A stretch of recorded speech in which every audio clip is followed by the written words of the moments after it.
고난을 역전의 사다리로 삼으라라는 제목으로 하나님 말씀 증거하도록 하겠습니다. 우리 2장에서 살폈죠. 하나님이 우리에게 반하시는 모델, 모습은 뭐냐? 모퉁이도 되는 것과 제사장 되는 것이다. 다시 말해서 역전의 모습이죠.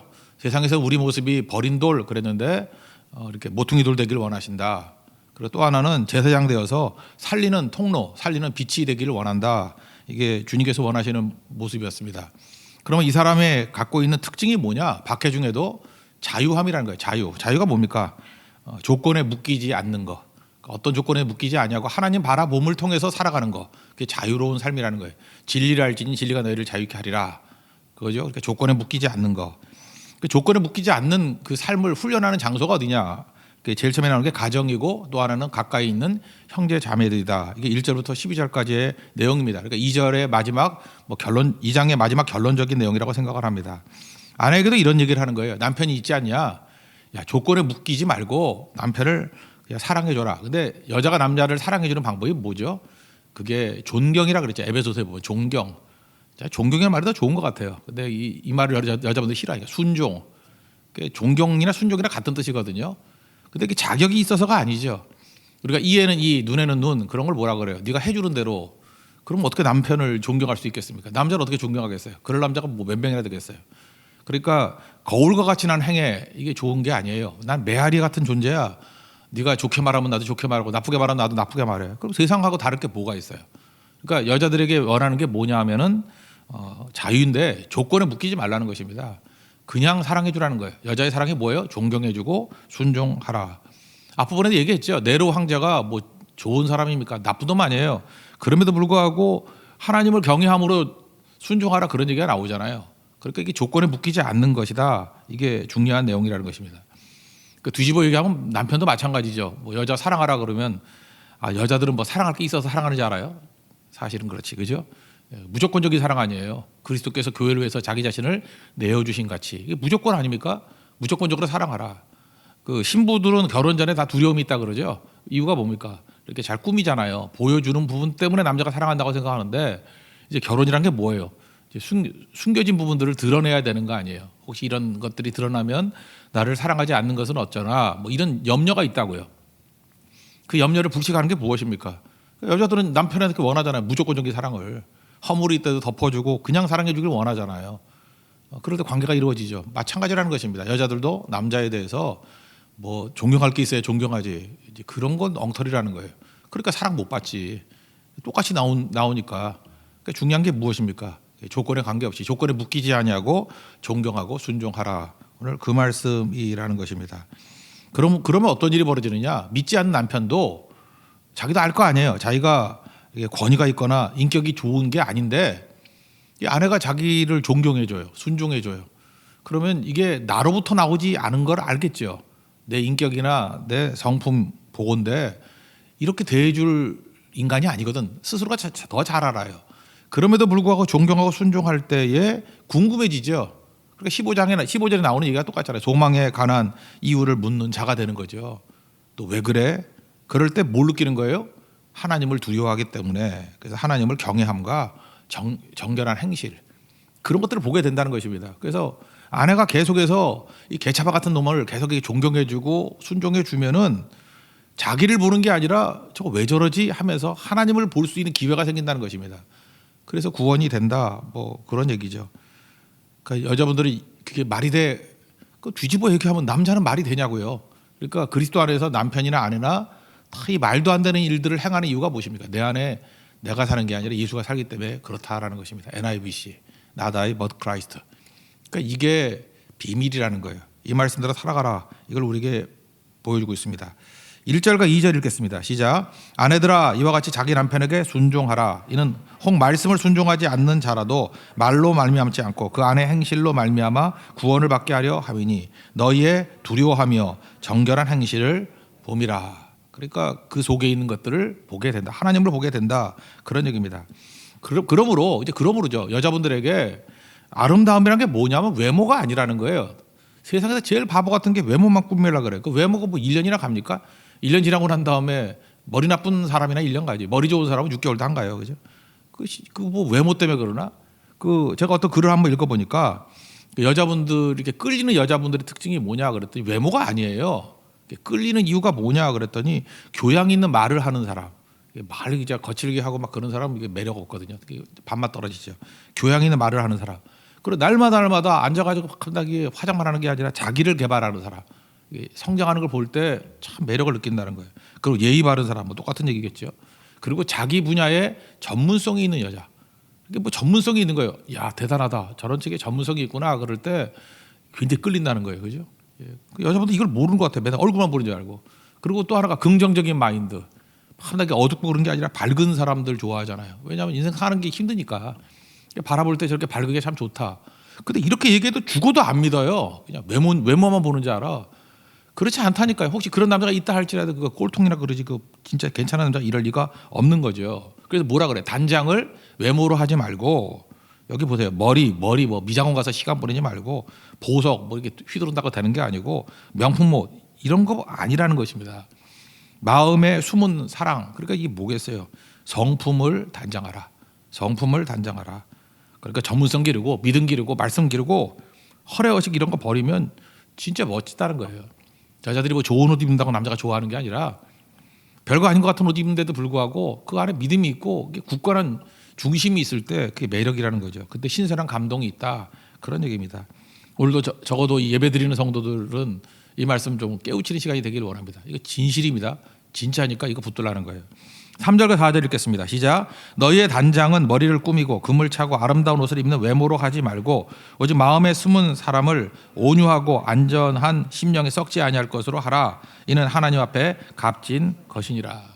또 하나 지금 기억나는 게 그거예요. 남 따라하는 거, 유행 따라가는 것보다도 개성 있는 여자에 대해서 남자들이 끌린대요. 그죠? 다 똑같이 하려고 그러지 말고 자기만의 내가 되는 거죠. I am who I am. 나는 나다. 그렇게 될 때 제일 좋다라는 거죠. 그래서 샘플을 하나 들고 있어요. 누구냐면 아브라함의 아내 사라가 그랬다. 그런 거죠. 사라는 진짜 고수 아내예요. 고수. 하수가 아니라 고수라고. 그죠? 고단수예요. 그래서 남편을 존경하는 것으로 단장했잖아요. 남편을 존경하고 주라고 불렀죠. 아무리 친해도 뭐 반발짓거리하고 뭐 함부로 대하고 이럴 때 남자는 존경으로 산다니까요. 이 자존심이 고압선이거든요. 그거 막 건들면서 내가 못해준 게 뭐야? 그 바보죠. 그 어리석은 여자. 이게 뭐 바보죠, 바보. 뭐 더 설명할 것도 없어요. 그리고 또 하나가 그거예요. 창세기 22장에 이삭을 바치는 얘기가 나오지 않아요. 번제로 드리는 거. 그거를 사라에게 말 안 했다고 표현하지만 사라하고 상의하고 갔다라고 하는 근거 구절이 이거예요. 두려운 일에도 놀라지 않았다. 그러니까 사라에 대해서 두려운 일이 뭘까라고 할 때 100세에 낳은 아들, 자기는 이제 90세에 낳은 아들 이삭을 하나님 앞에 번제로 드리라 그럴 때 그게 얼마나 두려운 일이겠어요. 그럼에도 불구하고 이 부부가 다 믿음이 있었다는 거예요. 아브라함도 믿음이 있었고 그 다음에 사라도 믿음이 있었고. 이게 어떻게 몰래 갔겠어요. 그죠? 가면은 어디 갔어 이 두 사람 그러면서 막 쫓아오고 난리 부렸을 건데 그런 얘기 없잖아요. 그래서 부부의 동의로 하나님 앞에 이삭을 바치려고 하는 마음이 있었다. 그러니까 아나니아 삽비라고는 달랐다. 뭐 이런 얘기를 합니다. 그러니까 믿음이 하나됨이죠. 그래서 모델 삼게 사라를 들고 있는 거예요. 사라 봐라. 남편을 존경하고 그리고 주의 뜻이라 그러면 남편과 함께 동의하면서 같이 순종하는 그런 아내였다. 이런 믿음의 본을 보이라는 거예요. 5절과 6절 다 같이 읽겠습니다. 시작. 전에 하나님께 소망을 두었던 거룩한 부녀들도 이와 같이 자기 남편에게 순종함으로 자기를 단정하였나니 사라가 아브라함을 주라 칭하여 순종한 것 같이 너희는 선을 행하고 아무 두려운 일에도 놀라지 아니하면 그의 딸이 된 것이니라. 그러니까 여러분 순종하는 거에 너무 놀라지 마십시오. 남편이 믿음이 좋으면 이렇게 순종하자 그럴 때 아무 두려운 일에도 놀라지 아니하고 그죠? 아멘 하고 그죠? 하나님의 뜻이라 그러면 가야죠라고 하는 게 그게 진짜 잘 섬기는 일이라는 것입니다.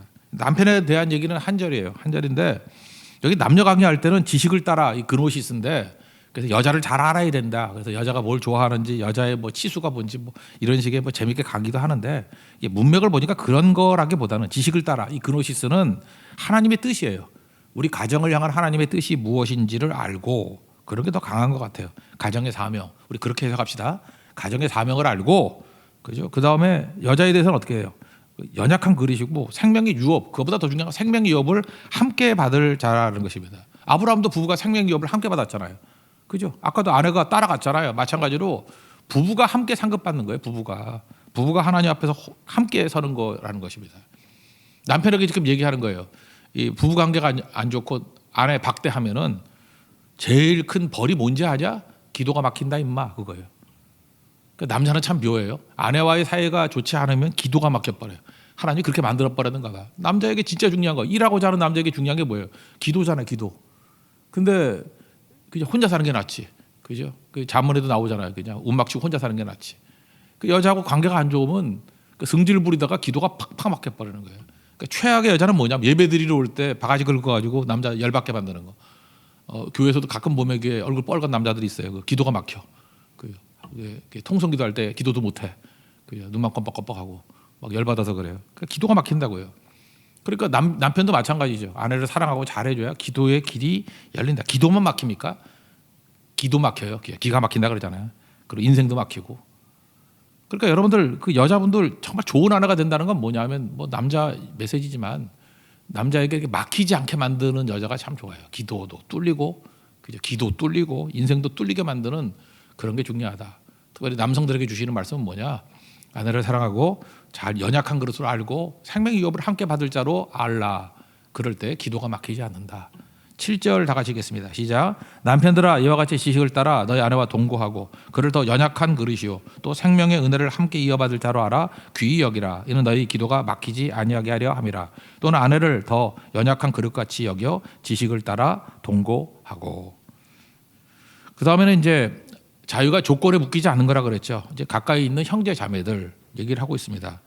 우린 그러잖아요. 맨날 그 눈에는 눈, 이에는 이. 그게 뭐예요? 거울 이론, 메아리 이론. 그러면 안 된다는 거죠. 예, 그게 자유롭지 못한 거잖아요. 그러니까 축복하라 그러잖아요. 마태복음 10장에도 보니까 어느 집에 들어가면은 평안을 빌라. 만약 평안이 합당하면 그 집에 임할 것이고 아니면 내게 돌아온다고. 그러니까 축복을 빌라. 합당하면 거기 머무를 것이고 아니면 우리에게 돌아온다는 거죠.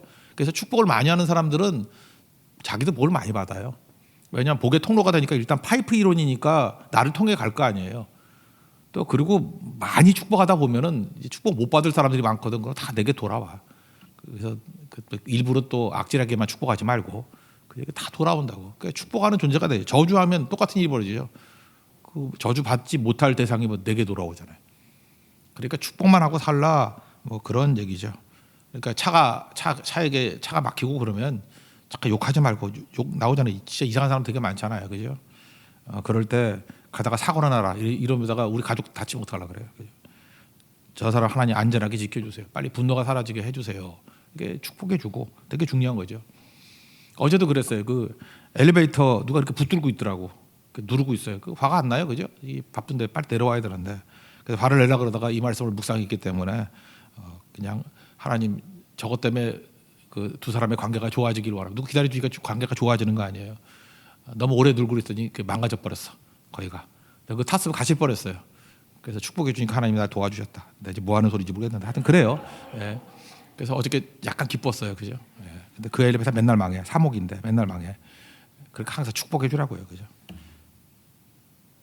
8절부터 12절까지 그 내용입니다. 한쪽 읽어봅시다. 시작. 마지막으로 말하노니 너희가 다 마음을 같이하여 동정하며 형제를 사랑하며 불쌍히 여기며 겸손하며 악을 악으로 욕을 욕으로 갚지 말고 도리어 복을 빌라. 이를 위하여 너희가 부르심을 받았으니 이는 복을 이어받게 하려 하심이라. 그러므로 생명을 사랑하고 좋은 날 보기를 원하는 자는 혀를 금하여 악한 말을 그치며 그 입술로 거짓을 말하지 말고 악에서 떠나 선을 행하고 화평을 구하며 그것을 따르라. 주의 눈은 의인을 향하시고 그의 귀는 의인의 간구에 기울이시되 주의 얼굴은 악행하는 자들을 대하시느니라 하였느니라. 그러니까 조건에 묶이지 말라. 그러니까 남편과 아내 관계도 마찬가지죠. 그냥 존경하고 그냥 사랑하라. 그래야 기도도 막히지 않고 잘 된다. 유업을 함께 나누게 될 것이고 가까이 형제들에게도 악을 악으로 그렇게 갚으면 안 되지, 그죠? 그냥 무조건 축복하는 인생을 살라. 그 다음에 이제 맥락이 다른 거예요. 이 고난 얘기 지금 박해당하고 있지 않습니까? 고난에 대한 어떤 신학적인 어떤 정의를 내려줘요. 하나님의 뜻을 이루는 선물이라는 거예요, 고난이. 여러분 세상에서는 고난을 뭐라고 설명합니까? 악이라 그러잖아. 악, 고난이 악이다. 그래서 세상 사람들의 논리가 이런 거예요. 지금 분명히 이 세상에 부조리가 있죠. 그 악이라 그러잖아. 악이 존재해요. 그러면서 하나님을 조롱하길 이렇게 얘기해요. 하나님은 그죠? 전능하신 하나님이 아니거나 선하신 하나님이 아니다. 왜? 하나님이 이 고난이 존재하는 걸 보면 그렇다. 그러면서 이건 많이 듣던 얘기 아니에요? 기독교에서 믿는 하나님은 선하시고 전능하시다 그러는데 그건 틀린 얘기다. 왜? 고난이 존재하기 때문에. 잘 봐라. 이 고난이 악이니까 지금 이게 악이 많이 있지 않느냐. 근데 전능하신 하나님이라면서 그런데 이 고난을 없앨 수 있는 거 보면 선한 분 아니잖아. 능력 있으면서 왜 고난 안 없어져? 그러니까 전능하신 하나님이라고 하는 거 그래 인정하마. 그렇지만 선하신 분은 아니야. 또 반대로 하나님이 이 고난에서 우리를 벗어나서 건져주기를 원하셔요. 그래 그렇다고 하자. 하나님 선하신 분이라고 하자. 근데 왜 고난이 있지? 그러면 전능하신 분이 아니야. 그러니까 니네가 믿는 하나님은 모순이야. 선하고 전능하신 하나님이라는 건 말이 안 돼. 선하면 무능한 거고, 그죠? 전능하다 그러면 악한 거야. 뭐 이런 식으로 얘기하잖아요. 그러니까 세상의 이 논지의 핵심적인 게 뭐냐? 어디에서 문제가 생긴 거죠? 고난 이퀄 악이라고 보기 때문에 그래요. 고난이 악이니까, 그죠? 왜 악이 존재하느냐 이거죠? 고난이 악이라고 생각하니까. 근데 기독교는 뭐라 그래요? 고난이 악 아니에요. 고난이 오히려 선물이고, 고난이 하나님의 뜻을 이루는 도구일 수 있다 이렇게 얘기를 합니다. 그래서 오늘 본문 보니까 두 가지예요. 우리도 많이 느끼는 거잖아요. 고난 원하는 사람은 없지만 고난을 통해서 예수님 닮아가잖아요. 우리 1장에도 나왔죠. 박해 중에 뭐 하라고요? 세 번째 내용이 뭐예요? 더 은혜.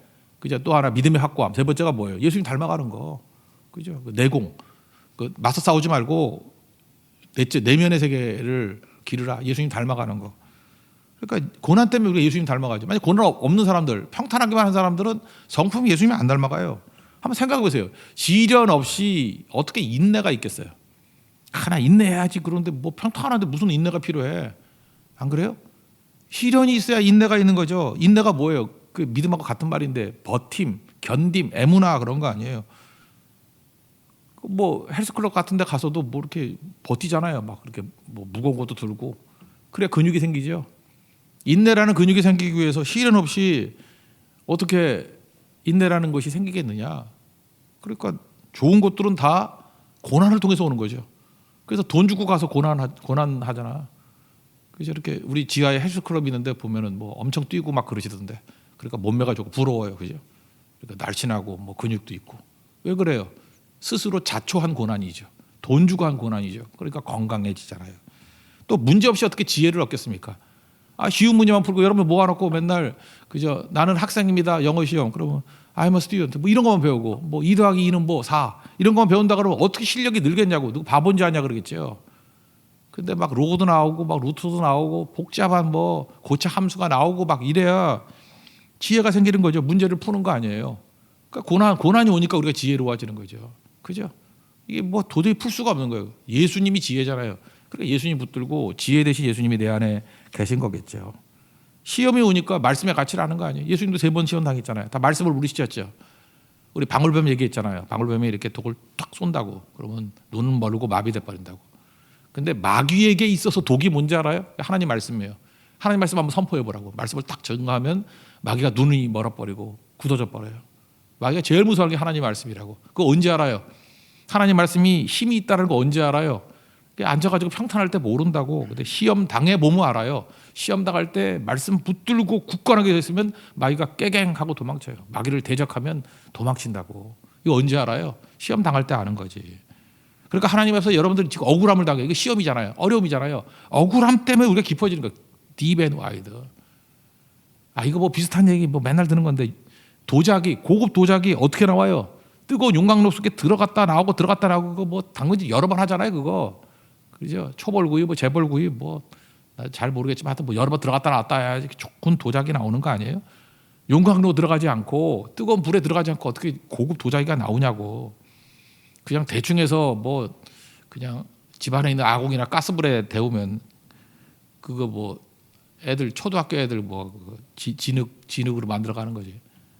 그 뭐라 그러죠? 그 뭐 그런 거. 그죠? 사기 그릇 만드는 사기 그릇 같은 인생 되려 그러면 고난 없이 평탄하면 되는 거고. 하나님 우리를 도자기로 만드는 건데 명품으로 만들어지는데. 그러니까 용광로 들어갔다 나와야죠. 그러니까 고난이 악이다라는 게 틀린 거죠. 하나님 고난을 통해서 예수님 닮아가기를 원하신다. 또 하나는 뭐예요? 지금 이 앞에 있는 얘기가 이게 그거죠. 모퉁이 돌 되게 만드는 거. 그러니까 가치 없는 버린 돌을 모퉁이의 머릿돌 만드는 거. 그러니까 고난을 통해서 우리 명품 되는 거예요. 모퉁이 돌 되는 거라고. 또 하나는 이런 거죠. 예수님 증거할 기회를 삼는 거죠. 앞부분에 우리 아내 얘기를 했잖아요. 그 남자가 개차가 아니야. 존경받을 인격도 아니야. 그럼에도 불구하고 계속해서 존경하는 거예요. 그럼 남편이 알잖아요. 나 때문에 이런 일이 벌어지지 않는다는 거. 아, 하나님을 경외하고 하나님 앞에서 이렇게 정결하게 서 있으려고 그러구나. 하나님 때문에 이 여자가 나를 이렇게 대해 주는구나. 부끄럽죠. 그래서 하나님을 보게 되잖아요. 그런 거죠. 그러니까 증거의 기회가 되는 거죠. 소망에 관한 이유를 묻게 된다. 여러분, 세상 사람들이 우리가 다 크리스천들이 다 잘 되기만 하면 그 시기심밖에 없습니다. 우리 그런 걸 원하잖아요. 예수 믿고 뭐 돈도 많이 벌고 건강하고 다 한다 그러면 세상 사람들이 뭐 부러워할 줄 알아요? 시기 질투로 어떻게 하면 저놈 죽일까 이 생각이나 하지. 근데 세상 사람들이 그래도 복음이 들어갈 틈을 얻는 게 뭐냐면 성도의 고난이에요. 고난. 저 예수 잘 믿고 하는데 이유를 모르는 고난이 오는데도 웃고 있어. 그 궁금하지. 야, 나 같으면 지금 죽느니 사느니 그러는데 너 왜 그 고난 중에도 웃니? 엄청나게 고난이 있는데도 불구하고 포기 안 해요. 너 왜 나 같으면 100번도 포기했겠다. 왜 포기 안 하니? 그 다음에 또 이렇게 악한 일을 막 하는데도 너 왜 악을 악으로 갚지 않고 그렇게 선하게 하니? 남편도 개차반 같은 남편이에요. 근데도 너 왜 그렇게 남편을 존경하니? 아내도 뭐 이상한 진짜 고멜 같은 여자예요. 근데 왜 그런 여자를 왜 그렇게 생명 걸고 사랑하니?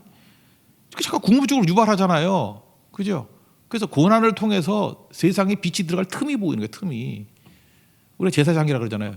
제사장 역할 제일 잘하려고 그러면 고난 중에 그 역할이 최고가 된다라는 것입니다. 그래서 질문을 유발하게 만드는 인생이 된다. 하나님에 대한 질문이 생기는 거예요. 크리스찬에 대한 질문이 생기는 거예요. 그러므로 선을 행함으로 고난 당하는 거 이게 하나님의 일을 하는 데는 정말 옥토가 된다는 거예요. 옥토. 거름이 막 뿌려지는 것 같이. 고난이랑 거름이 뿌려지면 엄청 잘한다는 거예요. 100배 열매를 거둔다. 14절부터 17절까지 읽겠습니다. 시작. 그러나 의를 위하여 고난을 받으면 복이 있는 자니 그들이 두려워하는 것을 두려워하지 말며 근심하지 말고 너희 마음에 그리스도를 주로 삼아 거룩하게 하고 너희 속에 있는 소망에 관한 이유를 묻는 자에게는 대답할 것을 항상 준비하되 온유와 두려움으로 하고 선한 양심을 가지라. 이는 그리스도 안에 있는 너희의 선행을 욕하는 자들로 그 비방하는 일에 부끄러움을 당하게 하려 함이라. 선을 행함으로 고난받는 것이 하나님의 뜻일진데 악을 행함으로 고난받는 것보다 나으니라. 하나님께서 우리가 되기를 원하시는 모습이 모퉁이돌과 제사장이라 그러는데 고난을 통해서 모퉁이돌 되잖아요. 가치 없는 것들이 예수님 닮아가니까 같이 있어지고 그 다음 또 하나가 뭐예요? 제사장 되게 만들잖아요. 많은 사람들에게 그리스도를 증거할 수 있는 기회가 된다라는 것입니다. 많은 사람들이 여기까지 오면 이런 생각을 해요. 너무 잘 믿고 싶지는 않다고. 난 적당히 믿고 싶다고. 새벽기도 나오라 그러면 그래. 목사님 나는 욥이 두려워요. 욥과 같이 될까 봐. 마귀의 표적이 될까 봐. 저렇게 새벽기도 나가고 열심히 하면은 하나님 앞에 가서 또 얘기한대. 저거 너무 잘 믿는데 자랑스럽다 그러면 까닭없이 그럽니까? 한번 고난을 줘보자고. 나 그 타겟이 되기 싫다고. 뭐 이게 믿음이 좋은 건지 나쁜 건지 모르겠어요. 제가 그래서 그렇게 대답했어요. 대충 믿어도 고난은 있어. 고난은 다 있는 거예요. 그러니까 두 가지 고난이 있어요. 의 때문에 당하는 고난, 악 때문에 당하는 고난. 여기 고난 없는 사람이 누가 있어요? 다 고난이 있는 거지. 그러니까 고난은 기왕 있는 거 어떻게 고난 당하는 게 좋아요? 의를 위해서 고난 당하는 게 좋은 거죠. 억울한 고난이 좋지 뭐 맞을 놈이 맞았다 그게 좋겠냐고. 고난은 다 있어요. 고난 없는 사람이 누가 있어. 그래서 의를 위한 고난이 훨씬 더 중요한 거죠. 하나님께서 우리에게 은혜를 주셨습니다. 은혜를 주셨는데 빌립보서 1장 29절 보면 우리 맨날 은혜 달라고 그러잖아요. 은혜가 뭐예요? 신약에서는 은혜고 구약에서는 축복이잖아. 축복을 많이 받았어요. 축복받는 이유가 뭐냐? 두 가지예요. 축복받아야 믿음이 생겨요. 그 또 하나는 뭐냐면 축복받아야 고난을 이길 수 있어요. 그래서 빌립보서 1장 29절 읽어드릴게요. 그리스도를 위하여 너에게 은혜를 주신 것은 빌립보서 1장 29절이에요. 우리에게 은혜를 주셨대 주님이. 목적이 뭐냐? 첫째, 다만 그를 믿을 뿐 아니라 은혜 주셔야 믿음이 생겨요. 은혜 주셔야 우리가 굳건한 흔들리지 않는 믿음을 갖는다고. 또 하나는 뭐냐? 그를 위하여 고난도 받게 하려 하십니다. 그래서 하나님 은혜 주십시오. 축복해 주십시오. 그러면 그 축복의 힘, 은혜의 힘으로 뭐래요? 굳건한 믿음 붙들고 또 하나는 고난을 이길 수 있는 힘을 주시는 거예요. 그게 은혜라고요. 그래서 은혜 많이 받아서 고난 이거 즐긴다 그랬잖아요. 그 무슨 놀이기구 어려운 거. 그죠? 고난을 즐겨버리라고. 고난 이기고 또 하나가 은혜 주셔야 믿음이 생기지. 그죠? 굳건한 믿음으로 승리하는 하나님의 백성이 되기를 원한다라는 것입니다. 이렇게 됐던 분이 뭐예요? 모델이 예수님이라고. 아까 그 남편과 아내 얘기할 때는 사라 예를 들었죠. 이제 지금 예수님 예를 든 거예요. 18절 읽겠습니다. 시작. 그리스도께서 단번에 죄를 위하여 죽으사 의인으로서 불의한 자를 대신하셨으니 이는 우리를 하나님 앞으로 인도하려 하심이라. 육체로는 죽임을 당하시고 영으로는 살리심을 받으셨으니.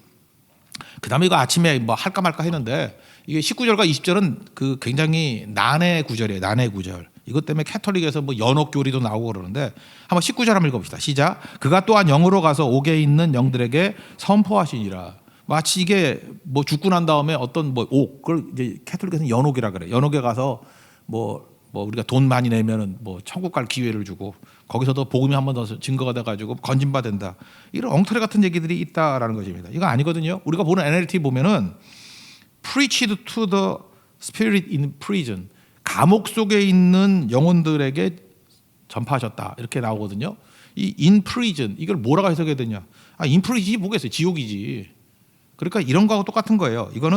이게 지금 캐톨릭에서는 이구절하고 마카비 후서라고 하는 외경이 있거든요. 그걸 두 개를 짜가지고 연옥 교리를 만들어냈어, 발명해냈어. 근데 이거는 감옥이라기보다 인프리즌 감옥이라기보다 지옥이라고 생각하면 돼요. 예수님께서 지옥에도 선포하셨다라는 거예요. 뭘 선포해요? 뭐 구원받을 기회를 선포한 게 아니라 예수님이 구원의 길이라는 것을 한 번 더 선포했다. 뭐 그런 뜻이죠. 이거 누가복음 16장에 보면 부자와 나사로 얘기 나오잖아요. 부자가 호의호식 하다가 그 가난한 사람들에 대해서 대응 그 필요에 대응 안 하니까 지옥 같죠. 그때 뭐라 그래요? 서로 보긴 보는데 우리 사이에 너희와 우리 사이에 큰 구렁텅이가 놓여 있다 그러잖아요. 그죠? 그래서 건너가고자 하되 갈 수 없다. 그러니까 한 번 죽으면 끝이에요. 그죠? 사람에게 한 번 죽는 것이 정해진 것이고 이후에 심판이 있다고. 히브리서 9장 23절에 나오잖아요. 한 번 죽는 것이 정해진 거예요. 그다음에 심판이 있지 뭐 연옥 이런 거 없다라는 것입니다. 교류가 안 된다라는 거예요. 그러니까 지옥에서 전도하려고 그랬더니 전도가 돼요? 안 되죠. 여기 저 선자 모세 다 있으니까 그들에게 듣지 않으면 끝나는 거다.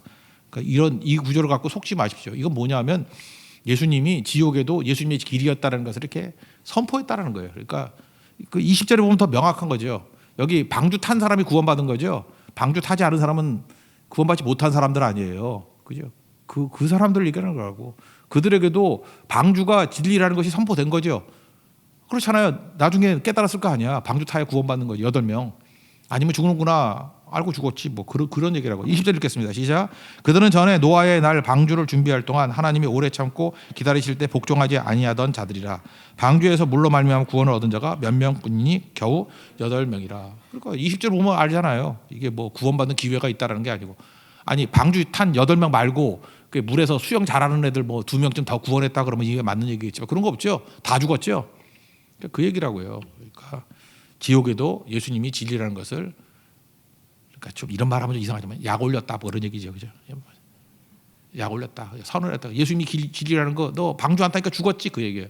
예수 안 믿으니까 지옥 갔지 그렇게 알렸다 그렇게 이해하면 되겠죠. 그래서 마지막 결론이 뭐냐? 우리가 그 방주의 얘기를 방주하고 똑같은 걸 세례로 표시하고 있어요. 세례가 뭐예요? 예수님 믿고 믿는 걸 고백하는 거 아니에요. 그러니까 세례가 믿음 고백하고 똑같은 의미로 쓰이고 있어요. 방주 타야 구원받듯이 예수 믿고 세례 받아야 구원받는다. 그래서 마태복음 28장 그 마지막에 보면 지상명령 나오잖아요. 가서 모든 민족을 제자 삼고 아버지와 아들과 성령의 이름으로 뭐래요? 세례 주고 분부한 모든 것을 가르쳐 지키게 하라. 세상 끝날까지 함께하겠다. 그 얘기 아니에요. 오늘 그 얘기입니다. 그래서 여기 세례라는 말은 방주라는 얘기가 똑같은 구원의 길이라는 얘기하고 똑같은 얘기다 그런 거예요. 21절 22절 읽겠습니다. 시작. 물은 예수 그리스도께서 부활하심으로 말미암아 이제 너희를 구원하는 편이 곧 세례라. 이는 육체의 더러운 것을 제하여 버림이 아니요 하나님을 향한 선한 양심의 강군이라. 그는 하늘에 오르사 하나님 우편에 계시니 천사들과 권세들과 능력들이 그에게 복종하느니라. 그러니까 오늘 고난에 관한 정의를 쭉 내리고 있어요. 고난은 나쁜 거 아니라 예수님 닮아가게 만드는 선물이고 또 그것 때문에 우리의 제사장 역할을 잘 감당할 수 있도록 사람들에게 틈이 생겨서 조막에 관한 이유를 묻고 예수님 영접하게 되는 것이다. 그러니까 구원의 방주를 타게 만드는 계기가 되는 것이다. 예수 믿고 구원받자 그 얘기입니다. 자리에서 일어나겠습니다. 선한 능력으로 찬양하도록 하겠습니다.